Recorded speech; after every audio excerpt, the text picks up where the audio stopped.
wa sayyidina Muhammadin al-amin wa ala alihi wa sahbihi ajma'in wa ba'd. Saudara-saudariku dimanapun berada, semoga kita semua senantiasa diberikan kesehatan paripurna oleh Allah Subhanahu wa Ta'ala, kemudahan dalam menjalani aktivitas kehidupan kita, dan keberkahan yang menyelimuti seluruh amal ibadah kita. Dengan itu diharapkan semoga kita pulang menghadap pada Allah membawa bekal yang dinilai cukup untuk mengantarkan kita meraih rahmat Allah Subhanahu wa Ta'ala. Teman-teman, di antara sekian bekal yang coba kita kumpulkan dalam kegiatan dan aktivitas duniawi kita adalah bekal-bekal yang kita upayakan menjadi ibadah di hadapan Allah Subhanahu wa Ta'ala, yang dengan itu pula kita diciptakan oleh Allah demi tujuan mulia dimaksud. Wa ma khalaqtul jinna wal insa illa liya'budun. Dan tidaklah aku ciptakan jin dan manusia itu, kata Allah Subhanahu wa Ta'ala, kecuali tujuannya agar manusia dan jin dimaksud menjadikan seluruh kegiatannya sebagai ibadah karena Allah Subhanahu wa Ta'ala. Demikian di Al-Quran surah ke-51 Adz-Dzariyat di ayat 56 itu. Untuk itu penting kita menyadari bahwa konsepsi seluruh kegiatan kita di muka bumi ini adalah ibadah.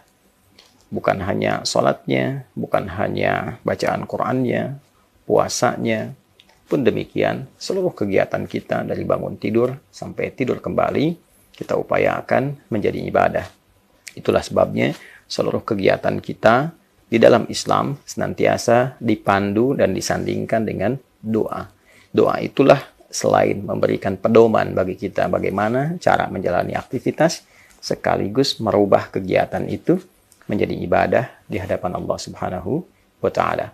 Bilapun tidak memahami doa yang terkait dengan kegiatan, maka Nabi membimbing kita untuk menyertakan kalimat Bismillahirrahmanirrahim, atau setidaknya Bismillah, sebelum mengawali kegiatan dimaksud.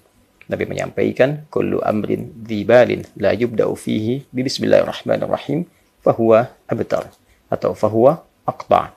Setiap perbuatan baik yang tidak disertakan dengan bismillahirrahmanirrahim menjadikan kegiatan itu dilakukan karena Allah sehingga menjadi ibadah, fahuwa abtar. Jika tidak disertakan kalimat itu, maka terputus nilai ibadahnya, terputus potensi pahalanya. Untuk itulah, demi melatih jiwa kita, keadaan diri kita, untuk menjadikan seluruh kegiatan itu terkoneksi kepada ridha Allah Subhanahu wa Ta'ala, terkoneksi pada pengawasan Allah Subhanahu wa Ta'ala, dan menjadikan itu sebagai ibadah, maka dilatih kita melalui praktek-praktek ritual. Dilatih kita melalui aspek ibadah yang menunjukkan implementasi keberimanan kita kepada Allah pertama kali. Saat kita beriman, yakin dengan Allah sebagai Tuhan, maka pembuktiannya adalah ibadah. Dan konsep dasar dari ibadah ini bentuknya adalah ritual, sebagai wujud pengabdian kita kepada Allah, sekaligus menunjukkan sikap kebertuhanan kita yang telah yakin tanpa ragu kepada Allah Subhanahu wa Ta'ala. Innani anallahu la ilaha illa ana fa'budni wa aqimis salata lidzikri. Sungguh aku tegaskan, kata Allah, akulah Allah, tiada yang layak dipertuhankan kecuali aku, kata Allah. Maka ketika Anda sudah meyakini Allah sebagai Tuhan dan mempertuhankannya, buktikan kebertuhanan itu dengan fa'budni, menyembah Allah Subhanahu wa Ta'ala. Maka sembahlah aku, kata Allah. Dengan cara apa? Wa aqimis salata lidzikri. Pembuktian pertamanya adalah menunaikan ibadah ritual berupa salat. Salat bukan hanya ibadah yang membuktikan keberimanan kita kepada Allah, tapi di dalamnya ada latihan-latihan untuk mengantarkan seluruh bagian tubuh kita ini mengabdi kepada Allah dan siap digunakan dalam beraktivitas dalam kerangka ibadah kepada Allah Subhanahu wa Ta'ala. Lisan yang digunakan berzikir saat sholat, kepala yang ditundukkan, tangan yang berpasrah, sampai kaki yang bersimpuh, selalu digunakan untuk menunjukkan kebertuhanan kita kepada Allah dalam bentuk ibadah ritual, maka implementasinya digunakanlah hasil pendidikan ritual itu dalam aktivitas sosial, Maka seluruh kegiatan sosial kita, dari bangun tidur sampai tidur lagi, berinteraksi dengan orang lain, bekerja, dan seterusnya, bila itu dilakukan dengan bagian tubuh yang biasa kita latih dalam ibadah ritual dan diimplementasikan dalam konteks ibadah sosial, diniatkan untuk menaati Allah, maka itulah yang dimaksud dengan ibadah. Itulah yang dimaksud dengan amal saleh. Maka lisannya bertutur atas ridha Allah, matanya memandang untuk mengharapkan ridha Allah. Demikian sampai ke ujung kakinya. Bila sholat dibuka dengan iman, alladzina yu'minuna bil ghaibi wa yuqimunas shalah, pun demikian disebut dengan iman, wa ma kana Allahu liyudhi'a imanakum, maka seluruh bagian tubuh kita ini pun ketika difungsikan diawali dengan kalimat iman. Ya ayyuhalladzina amanu la yashar qaumin qaum. Itu untuk lisan. Man kana yu'minu billahi wal yawmil akhir falyaqul khairan aw liyasmut. Demikian penekanan Nabi. Siapa yang merasa beriman kepada Allah dan dia yakin dihisab di hari kiamat nanti, maka jaga lisannya. Karena imannya katakan yang benar, tak mampu dia diam. Demikian pandangan sampai dengan ke ujung kaki. Maka demikian Allah ketika berfirman untuk menunjukkan hikmah di balik kaitan ibadah ritual dengan aspek sosial. Difirmankan di Quran surah ke-29 misalnya, Al-Ankabut ayat ke-45. Inna salata tanha 'anil fahsya'i wal munkar. Ya, sungguh salat yang dikerjakan dengan benar itu sesuai ketentuan rukunnya, ketentuan syaratnya, maka hasil yang didapatkan akan dibawa dalam konteks kehidupan sosial, mencegah seluruh bagian tubuhnya bertindak yang tidak pantas, perbuatan keji yang bersumber dari syahwat, ataupun juga perbuatan mungkar yang diingkari oleh hati dari sumber nafsu perut dan akal. Demikian ibadah fisik.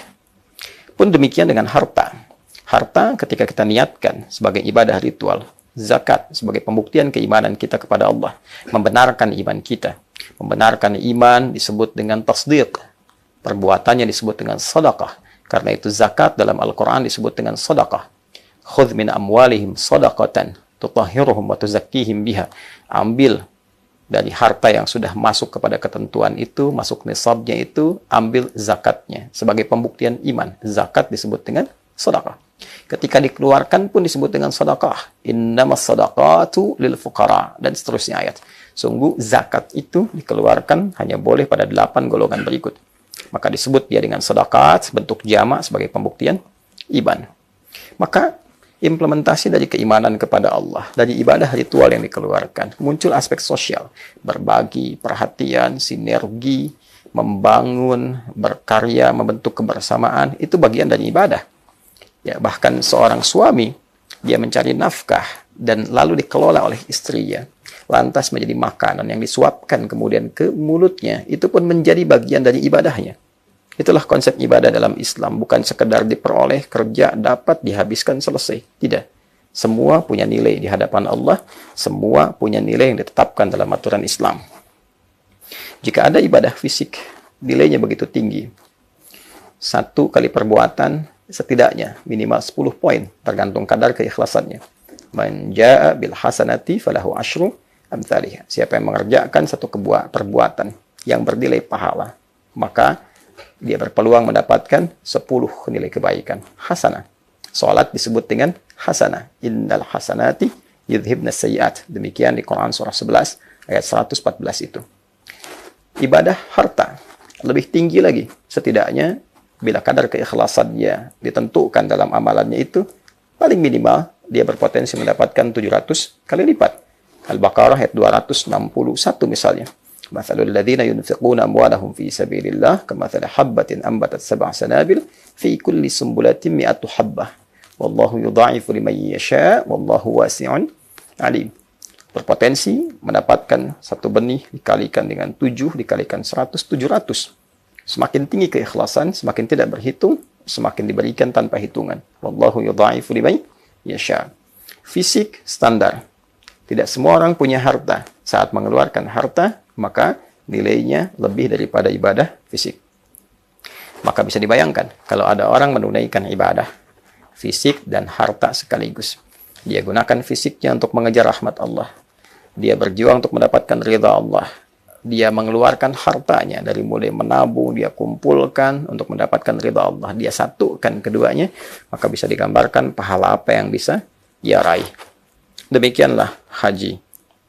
Ketika tiba musimnya, seseorang ingin menunaikannya, bukan sekedar fisiknya saja, bukan sekedar dia datang untuk ibadah, tawaf, wukuf. Dia perlu biaya, dia perlu dana. Ada yang menabung dari 5.000, bahkan 1.000, bahkan berjualan, bahkan menjual asetnya hanya untuk mendapatkan ridha Allah Subhanahu wa ta'ala. Maka dari harta yang terkumpul itu dia gunakan sebagai biaya untuk berangkat, ongkos naik haji, ONH, dia gabungkan, dia tunaikan ikhlas karena Allah. Maka bila hajinya dia niatkan betul karena Allah, dia jaga fisiknya optimal, dia tunaikan, dia tambah pengetahuannya supaya benar ditunaikan, dan dia tingkatkan takwanya kepada Allah. Wa tazawwadu fa inna khairaz zadi taqwa, dan berbekalah, maka bekal terbaik yang kau kumpulkan ialah takwa. Maka dia mencoba menunaikan haji dari awal, kemudian dia wukuf sampai dengan selesai untuk menaati Allah. Dia pulang, dia dekat dengan Allah, ada perubahan pada dirinya, hilang sifat jeleknya, muncul baiknya. Ketika salah hilang, muncul saleh. Kesolehan yang muncul setelah sifat salah itu hilang disebut birrun. Bila melekat pada pelakunya, disebut mabrurun. Maka Nabi mengatakan, al-hajjul mabrur, haji yang merubah pelakunya, penunainya, menjadi lebih baik dari sebelumnya, lebih dekat dengan Allah, lebih giat meningkatkan takwa. Laisa lahul jazaa illal jannah. Tidak ada pahala yang setara bila ia mampu mengerjakannya, menjaga konsisten sampai wafat, kecuali ia berpeluang mendapatkan surganya Allah Subhanahu wa ta'ala. Selamat kepada yang terpilih mendapat undangan haji di tahun ini. Semoga dimudahkan, diberkahi, dimabrurkan oleh Allah Subhanahu wa ta'ala. Jaga amanah itu, tunaikan dengan baik.